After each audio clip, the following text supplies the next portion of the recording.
Rachel, and today I will be yelling about what I think is arguably the worst traditionally published YA fantasy book ever. And yes, that includes Lightlark. Personally, I'm not seeing what anybody is seeing in either of those books. You know what I am seeing though is things that are far away because I finally got glasses. And that brings me to today's sponsor, which is GlassesUSA.com. This is the story of how I got my first pair of glasses online and how you can too for as low as $39. If you didn't already know, GlassesUSA.com is one of the biggest online eyewear retailers in the United States, offering thousands of eyeglasses and sunglasses with brands like Ray-Ban, Gucci, Oakley, and many more. What's the best about GlassesUSA.com is that glasses start as low as $39, which is up to 70% off of retail prices. If you love these frames that I'm about to show you, there is a wildly exclusive offer waiting for my followers by clicking the link in my description box. These are not just helping me see though, they're also helping me with work. As are these. Aren't these super cute? I love the blue. I typically prefer black, but I wanted to try some color. Blue's my favorite color and this is just adorable. I also grabbed sunglasses because I am in Florida and the sun is not playing around. I'm not gonna lie to you, I feel very Audrey Hepburn in Breakfast at Tiffany's in these. I'm digging it. As I said, they are really helping me with work because GlassesUSA.com also offers a collection of advanced blue light blocking lenses. Blue light glasses are ideal for protecting your eyes at home or at work or outdoors. Using blue light glasses during screen time helps reduce eye strain, decreases headaches, improves your sleep, and increases productivity, which is great because I work from home. I work from home on the computer and I really appreciate the blue light blocking, especially as somebody who struggles with chronic migraines and I'm always trying to avoid triggering one. Shopping online can be fun, but shopping for new glasses can be overwhelming, especially with so many options. But shopping for my glasses online with GlassesUSA.com was a total breeze. They offer some incredible tools to help you find your perfect pair just for you. One of these tools is the AR Virtual Try-On. I used it to find all my frames and it was so helpful for me.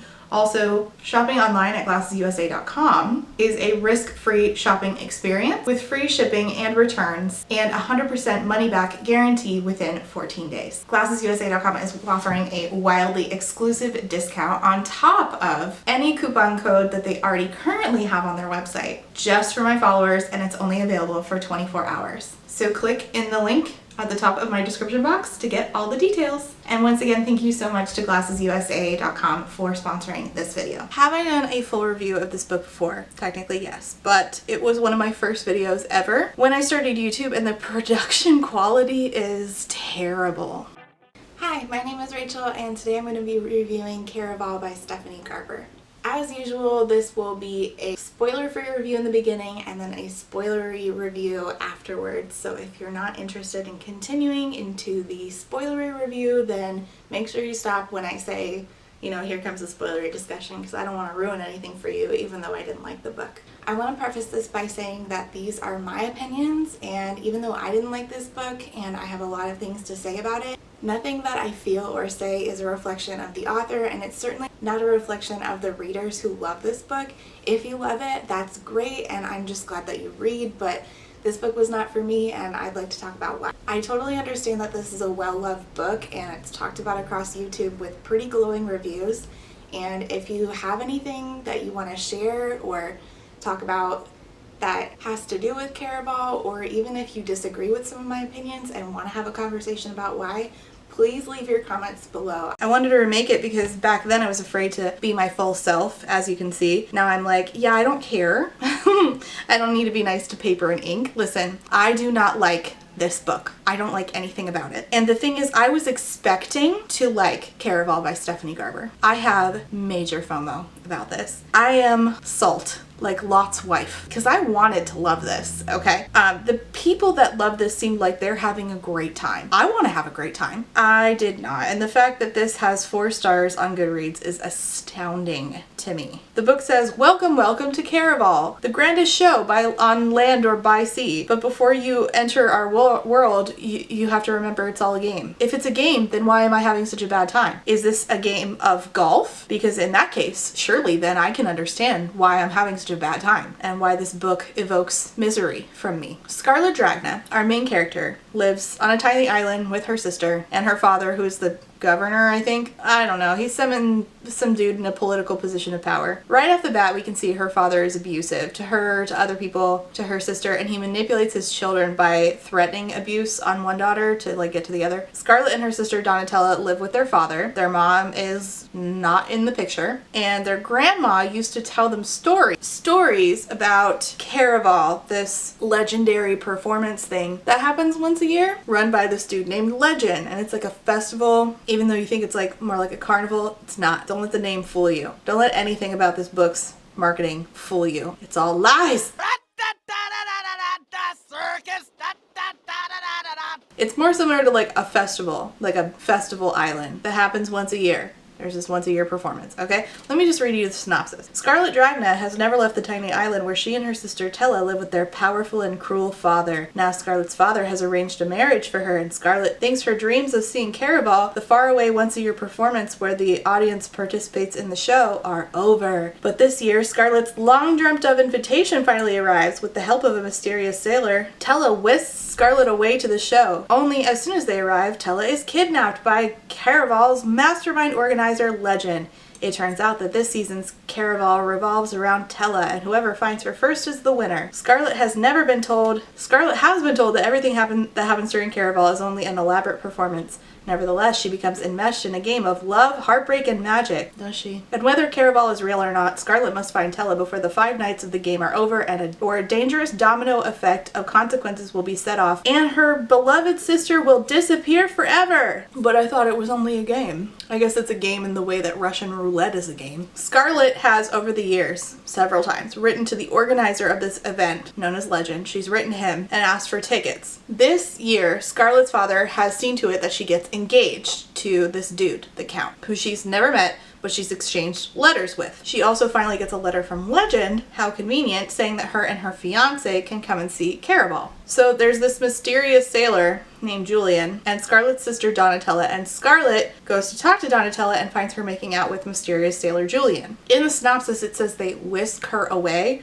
They do not whisk her away. They drugged her and they kidnapped her, and they're on a boat, and she wakes up and she's like, where the frick am I? And it's just Julian, the mysterious sailor. No Donatella in sight. And she's like, where my sister? And mysterious sailor Julian says, oh, she already went ahead to the island because they're almost at Caraval. He's her very normal and totally reasonable sister Donatella, who definitely makes great plans, kidnapped and drugged her. Perfect. Anyway, so don't believe the synopsis because it's a lie. They did not whisk her away. She was drugged and kidnapped and ended up on a boat with a stranger, abandoned by her sister, who's the worst. She made it look like Scarlett was kidnapped so that she could still marry the Count, but like, I just don't buy that. I feel like that was just an excuse because this is a terrible plan and it could have been written differently. Like, I'm not saying, oh, Donatella sucks. I'm saying that the writing is bad. Donatella doesn't exist. Stephanie Garber does. It could have been written in a way that made sense. It was not. But in order to do that, it would have to have been written by a different author. As soon as they arrive on the island, immediately, I cannot stress how quickly this happens, Scarlett's sister Donatella goes missing. And she finds out that this year's performance is a game to find Donatella, and whoever finds Donatella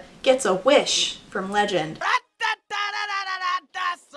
I'm just going to give you the full rundown as best I can of what happens in the book, and then I'm going to rant about how bad it is. So Julian and Scarlett start reluctantly working together, okay? And of course there's instantly a romance. But Scarlett spends the whole time being like, it's improper. I'm engaged to a man I've never met but exchanged letters with. And also spending the other half of the time being like, can I trust Julian? Is he lying to me? Bitch, you have known him for 5 seconds. Probably.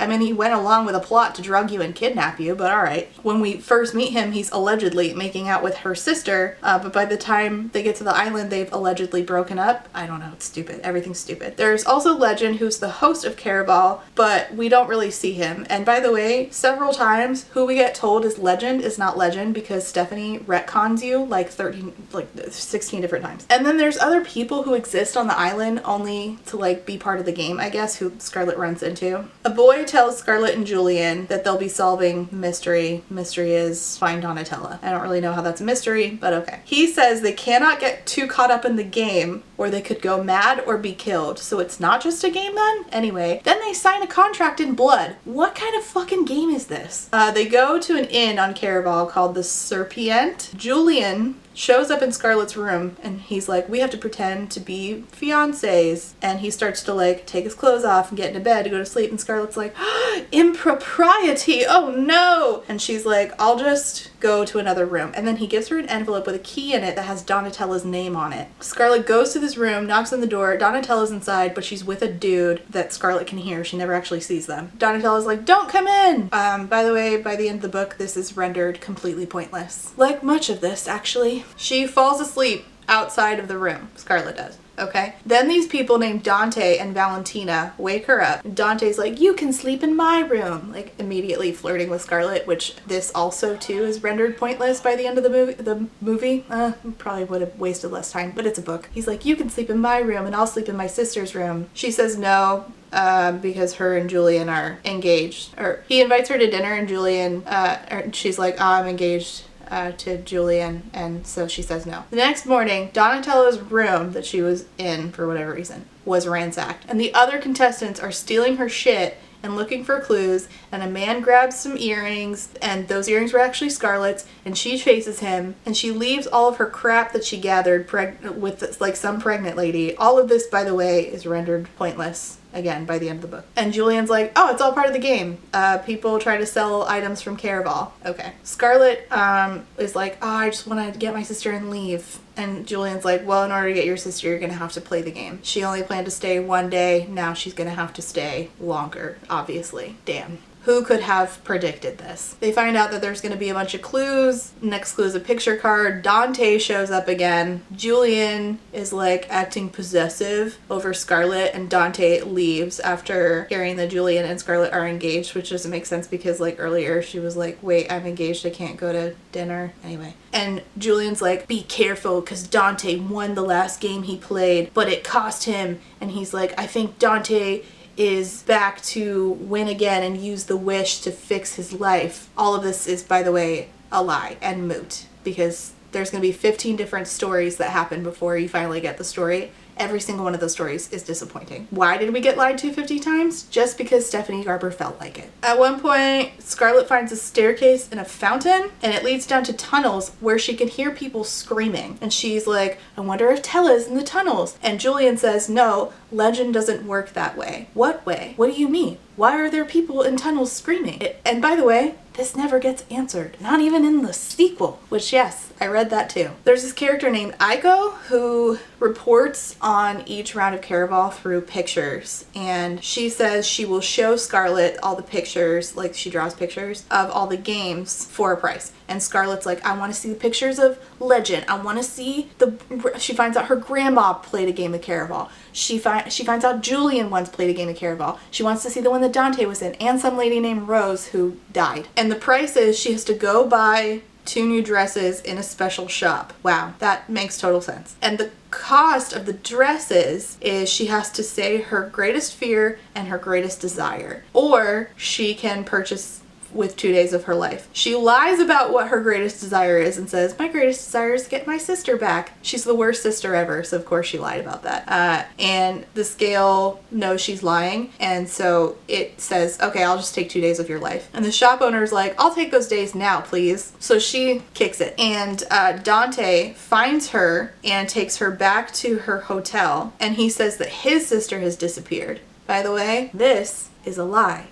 Just like everything else she gets told. All of it is rendered moot by the end. Every twist is just nonsense. None of it has any meaning. Dante doesn't even fucking have a sister. They get to the room. Julian punches Dante in the face, takes Scarlett. She explains what happened about it taking 2 days of her life, and they're about to like die, and he's like, okay, we can balance the scale. I'll take one of the days and you take one of the days. They like trade blood, and then they die. While she's fake dead, she sees a bunch of shit, including this woman named Rosa flinging herself from a roof when her fiance found her with Legend. She sees this boy the boy who lost his fiance, which was Dante, allegedly. And then she sees Legend, and it's Julian. Except, did you guess guess it, that's gonna be a lie too. It's just constant twists for the sake of twists. None of it has any meaning. Oh, by the way, this whole time, Scarlet has been sensing emotions in color because she has synesthesia, and because she shared blood with Julian, now she also sees his emotions in color. So great. Super fun. Ridiculous. She says, "You're legend," and he says, "Rosa was my sister," and he says, "Me and Dante, we came back and we're secretly working together to avenge her death." This is also a lie. She questions him about like all these suspicious things that he's done, and he gives her answers. I'm pretty sure all of them were lies too. He tells her about her grandmother and her grandmother's experiences with Legend, and Legend had his heart broken by Scarlet and Donatella's grandmother, and he's like out to punish her grandmother's line by dooming all of their lives to heartbreak. And she asked Julian, "Okay, so did you know that either me or Donatella was gonna get held as part of the game?" And he's like, "Yeah, I knew one of you would be." This is not technically untrue, but it's also still not the full truth. Like, you're just continuously getting lied to, so by the end you're like, what the fuck was even the purpose of any of this? Scarlett's dad shows up with Scarlett's fiance. By the way, Scarlett's dad killed a guy. It was Scarlett's friend. He just killed a boy. He says, "You have to sleep with your fiance, the Count, as an early wedding present," which is really rapey and gross. The Count takes her back to her room. She threatens him with a fireplace poker. She gets away. She and Julian are still looking for clues. He gives her a pocket watch. They find a staircase. A black hole opens in the middle of a carousel. She goes through it. Legend is there. She asks where her sister and Julian are. "Who would you choose if you could see one just once again?" And she doesn't answer, and Legend gets mad because he's weird Mad Hatter. I don't know. By the way, this isn't even Legend. He asks her, "Why do you think Caraval only happens at night?" And she says, "It's because people will do things in the dark that they think others can't see." Wow, profound. Legend says, finally, Caraval is not just a game. Oh, okay, except this whole book, and literally on the cover it says it's only a game. We've been inundated with being told by literally everyone that this is only a game.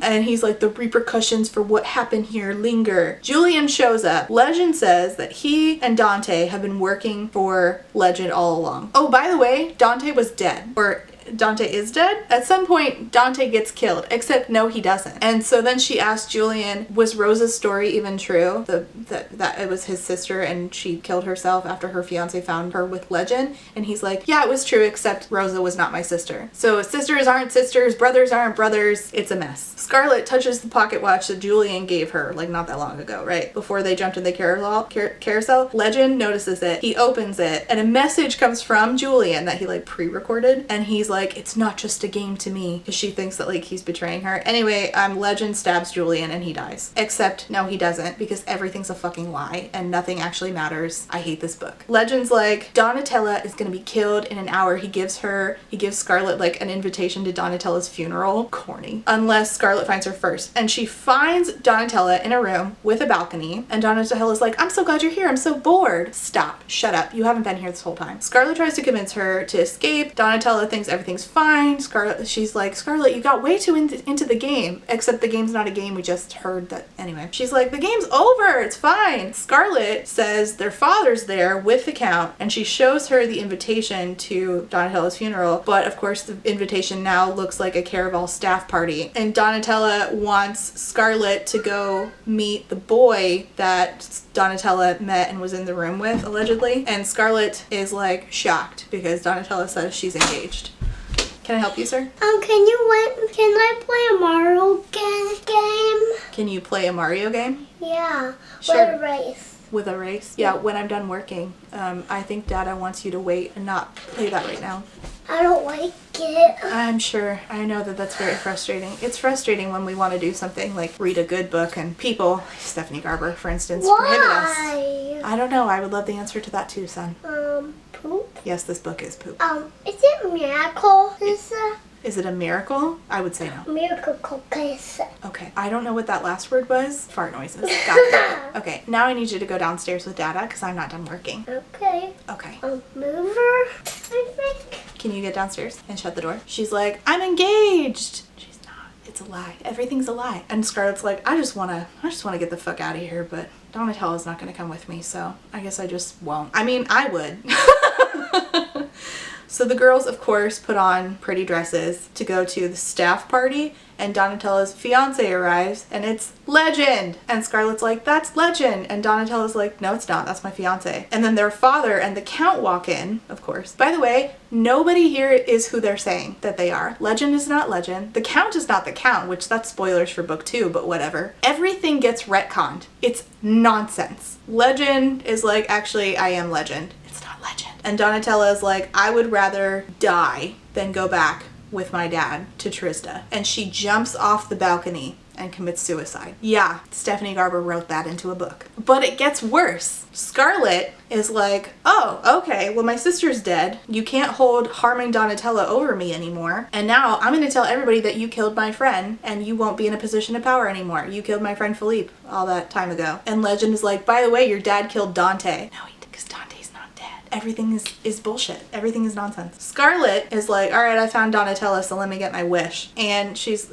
like in this rock and a hard place, I guess, because she can either choose to bring back to life Donatella or Julian, right? Right? No. Of course not. And Legend's like, no, I'm not gonna do that. So she tries to bring back Donatella on her own. Doesn't work. Scarlet sees a glass box and it has the Caraval symbol on it. Of course it does. And inside is a letter from Donatella dated a year ago, where she requested a ticket from Legend to Caraval because of their abusive father. And Scarlet realizes, wait, we weren't brought here because of our grandma. Maybe I'm still in the game. The game that's not a game. She finds a dude and was like, hey, can you take me to Legend? And she finds out that the dude who's been saying he's Legend is not Legend, it's just an actor. Of course it is. And they're like, few of the actual Caraval actors have met him. Of course. Naturally, of course, because everything's a lie. Legend has more letters for Scarlet, and he says Donatella caught Legend's attention, and Legend went back and forth with Donatella, and Donatella was like, you could be a hero and redeem yourself after, you know, Rosa's death. And then Donatella appears and explains how she helped plan this whole thing. Donatella shows up and she's like, actually, I planned this whole thing. I even left tickets for our father and the Count before I left so that they would show up. She's been watching Scarlet play the game the whole time, and Legend told Donatella, oh, I'll take any player out of the game if Scarlet develops feelings for them. Okay, well that fucking failed. Because Scarlet's super into Julian. Okay. By the way, speaking of Julian, still alive because everything is bullshit. Yeah, that's right. Donatella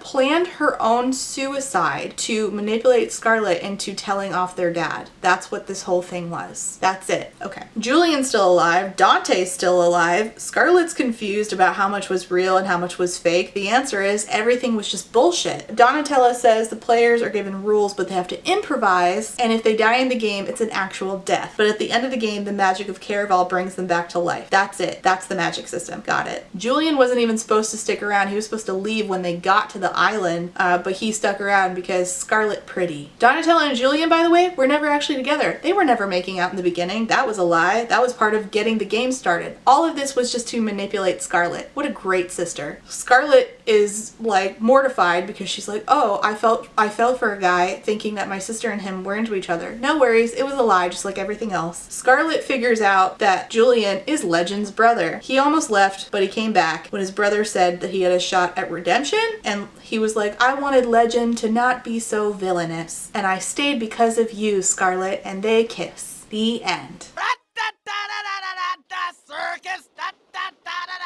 This book is so fucking stupid. There is nothing here. There is no character development. There's no time taken to do anything here. For instance, like world building, there's none. We get dropped into this world where you're just like, okay, they live on some islands and her father's the governor, and she mentions things like hot seasons and that they lived on the Conquered Isles. Conquered by whom? You never find out anything about this world that you're just like dropped into. You have no foundation of anything. What is the relevance of anything? There is none. You'll never get further mentions of this. None of it matters. You just have no foundation of this world, and everything is made up and nothing matters. It's, again, whose line is it anyway? Caraval itself sounds like it would be like a circus, right? A carnival. It's not. It's just an island. It's a town. It's actually like, it sounds like it's similar to Venice when you get into it, because they like travel by waterways, which is pretty cool. It's like the one thing I like about this book. It's got a very Alice in Wonderland, Willy Wonka type aesthetic to it. But the problem is that it's confusing and nothing fucking fucking makes any sense. You're not sure what's real. You're not sure what's not real. There's no foundation. There's no substance. There's a map in the front of this. Why do I need a map of Caraval? I found this completely unnecessary, and I love maps. This book did not need a map. This book needed a developmental editor. I wish that time, whoever made that map, would have been spent either,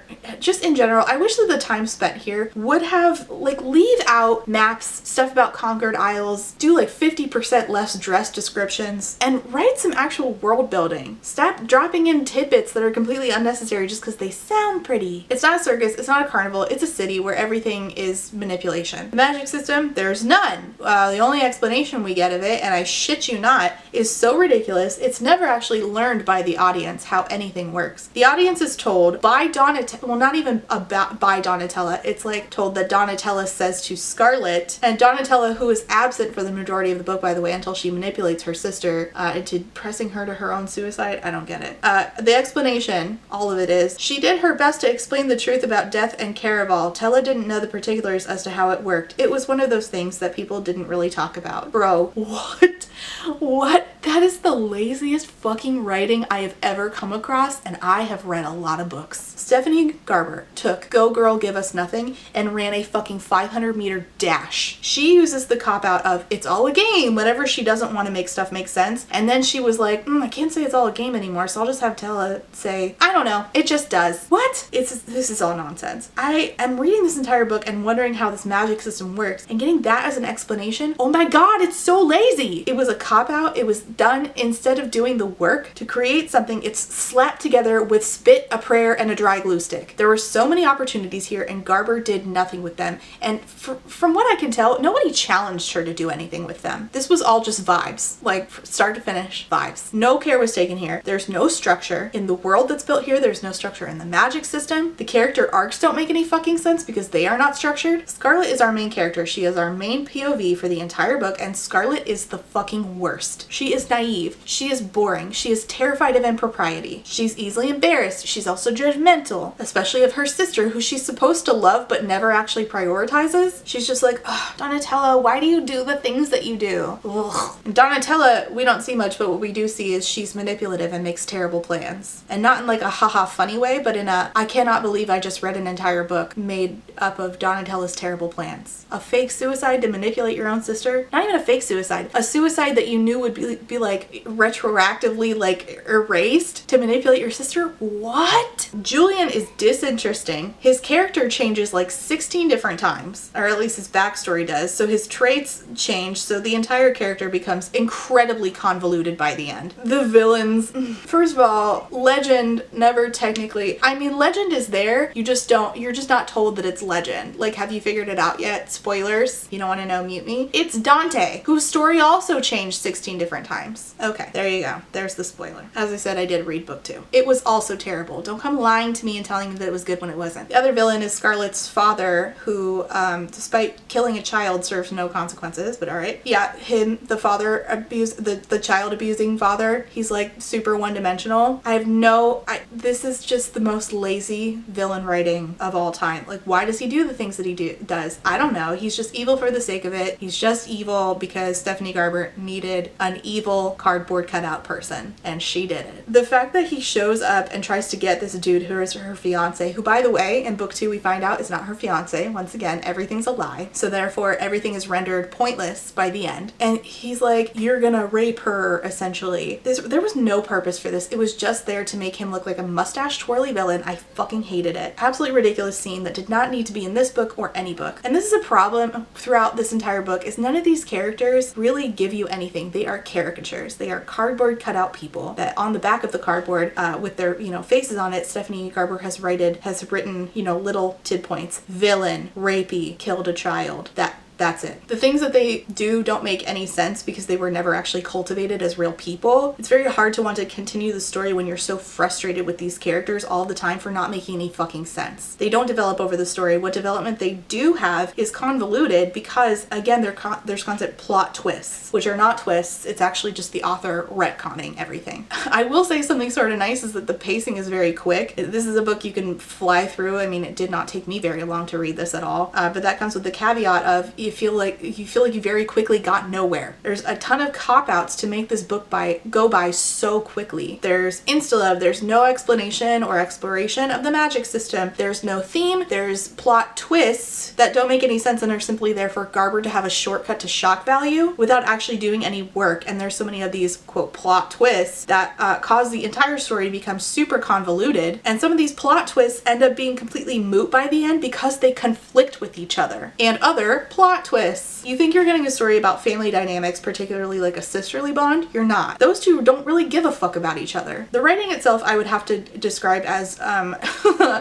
juvenile and extremely flowery. But in the wow, that floral scented perfume is giving me a migraine kind of flowery. Scarlett has synesthesia, so she sees things and attaches like colors to emotions. And this causes the writing to be, oh my god, so overly flowery to the point where it doesn't even make any fucking sense. And I'll give you some examples of the flowery writing that I just either did not understand or just did not like because they're incredibly juvenile. Every touch created colors she had never seen. Colors as soft as velvet and as sharp as sparks that turned into stars. Sharp as sparks. How is a spark sharp? What? Fierce as a kitten who just got claws, willing to shred the whole world to make this right. A kitten who just got claws? What? What does that even mean? He tasted like midnight and wind. Okay, well wind I guess can carry actual flavors, but what does midnight taste like? What does 9 a.m. taste like? Does 6:45 have a particular flavor? Come on. Tella beamed brighter than candlelight and glass cut glitter. Does glitter beam? And does it beam beamier when it's glass cut? Here's an example of attaching colors to emotions. Shades of the ruby rich love she felt during the game mixed with the deep indigo hurt, turning everything just a little bit violet. Okay.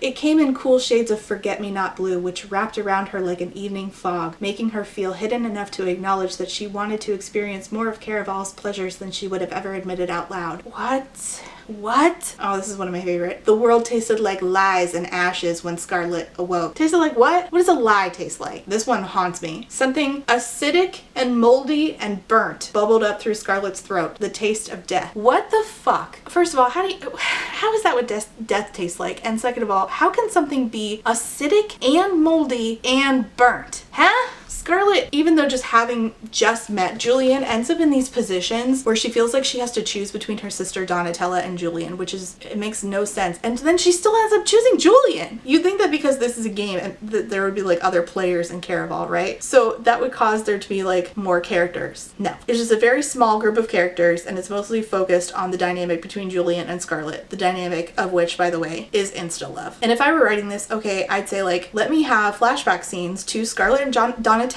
in their like day-to-day life with each other to like really get a sense of like who they are both individually and in their relationship with each other, and use those flashbacks as clues to help Scarlett find Donatella, the sister whom she apparently loves. But no, it's really just a sense of duty from Scarlett and manipulative behavior from Donatella. That's all there is to them. That is who they are singularly and who they are together. There was a scene where Scarlett has the opportunity to ask a fortune teller, right, a question, and instead of asking, hey, how do I find my sister, Scarlett asked the fortune teller about her fiance, the Count. Why? It was non-stop about the, if you want to call them romantic interests, that's all there was in Scarlett's life. How are you not prioritizing your missing sister? So even when we get other characters, we're still talking about Scarlett's love life. There was a big missed opportunity not having more characters added into the mix. Make this feel like a real competition. The characters and their relationships were never actually cultivated, just like the rest of the elements in this book, to be honest. Every single character, to one degree or another, did not make sense. Everything was convoluted. There were plenty of opportunities for us to take like a few characters and actually cultivate them and make them feel like real people, but not even the main characters got this treatment. Instead, we got cardboard cutouts that I felt confused and annoyed by. Oh Jesus, you scared the shit out of me.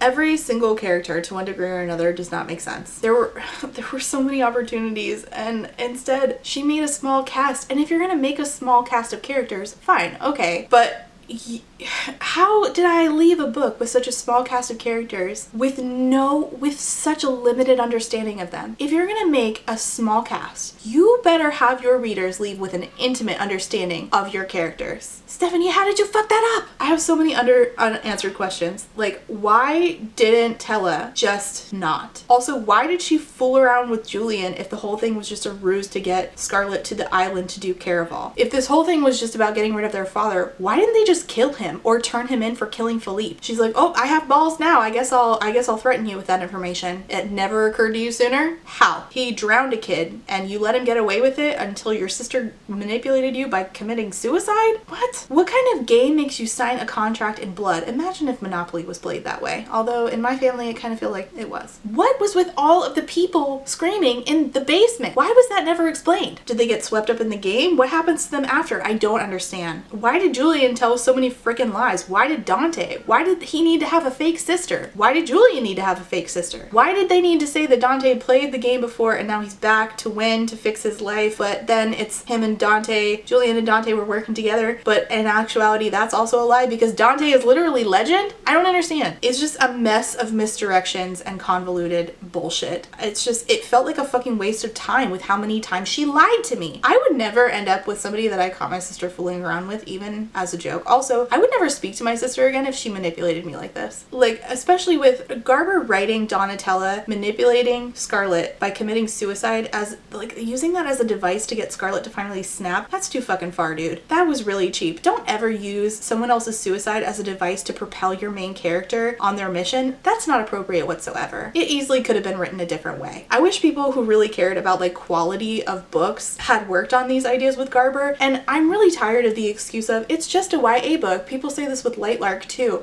I read plenty of YA books that are super high quality in their execution of character work and theme. So for me to see that, I'm like, what are you talking about? There's so many good YA books out there. Raybear, Little Thieves, Furyborn, Ember in the Ashes. Those are carrying, in my opinion, like the YA fantasy. And this is just convoluted nonsense. Teens deserve better books than this. This is absolutely, in my opinion, the worst traditionally published YA fantasy book, at least that I have ever read to date. And yes, I read Legendary and I hated it just as much. I did not read Finale. Comment down below if you want a review of Legendary. I did read Once Upon a Broken Heart though, and I am going to film a review of that soon. And before I head out, don't forget that GlassesUSA.com is offering that wildly exclusive offer on top of any coupon code they currently have on the website just for my followers. It's only available for 24 hours, so head to the link down below now. And thank you so much for watching. I will see you next time. Leave your comments and questions about this book down below. I'm sure you have many. I'm sure you have many. Me too. Gonna go unanswered, unfortunately. Thanks for watching. Like and subscribe. I'll see you next time. Bye. Circus.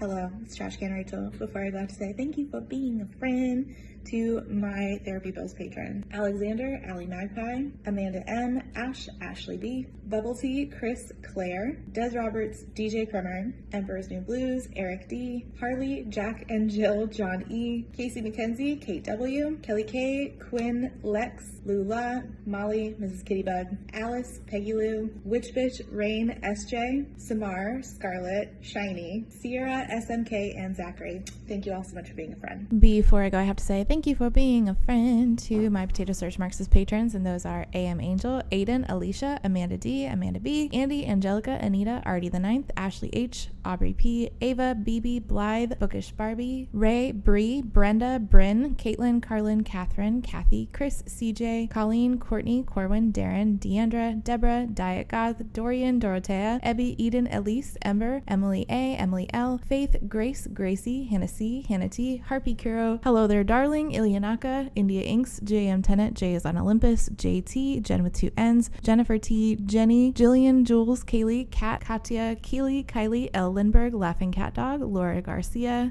Lauren B, Library of Scars, Liz Cardigan, Lustful Octopus, Martin, Maddie, Marcella, Marquita, Maz reads sometimes, Melara, Meow Meow, Morgan R, Moth, James, Nat, Natalie, Never, Nicole G, Nicole R, Nicole T, Nikki, 9 Binary, Paige E, Paige P, Focklove, Pixel Stars, Puratheon, Quill, Rachel B, Raquel, Rat Sarah, Reba, Rebecca, Ren, Robin L, Rowan, Other Rowan, Samantha, Sammy, Sarah H, Sarah K, Sarah the Bear, Scarlett, Shanae, Shannon, Shayna, Sheena K, Sean, Sophia, Stephanie, Steven, Talia, 3 Old Dogs, Tiana, Trashcan Teddy, Sev, Valentine, Writer A, and Yesenia. Thank you all so much for being a friend.